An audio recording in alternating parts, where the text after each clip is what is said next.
Hey, look at me. Look at my body. I have a small body. But even though my body is small, I can explain you all about my brain. Pasar!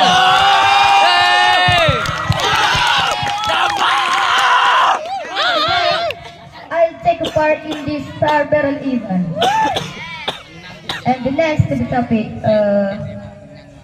I want to tell you about social media. Social!